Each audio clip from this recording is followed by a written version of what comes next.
ni mchezaji mzuri ambaye anapokuja ndani ya Yanga anaweza kuleta pia impact kubwa sana ndani ya Yanga.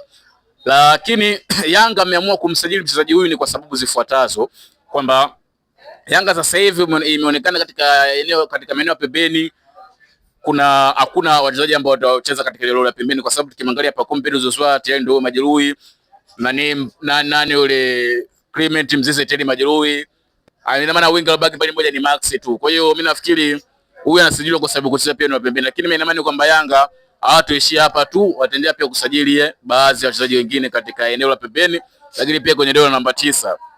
Nafikiri watafanya hivyo kwa sababu ya kupanua upana kikosi, kwa sababu tukumbuke Yanga msimu uliopita katika dirisha dogo kwa kufanya vizuri.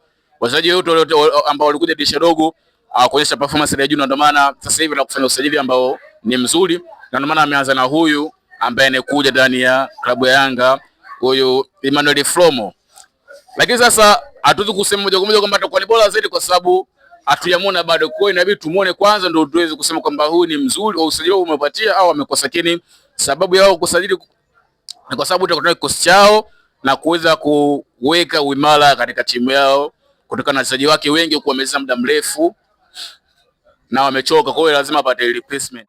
Inategemea na mfuko wake, kwa sababu unaweza kusema hawawezi na hawawezi, kwa sababu ile ni biashara na biashara ni maelewano. Wanaweza Yanga kufika kwenye dawa ambalo Al Hilal Tripoli kaita Al Hilal mdomoni kaitaka na kuichukua.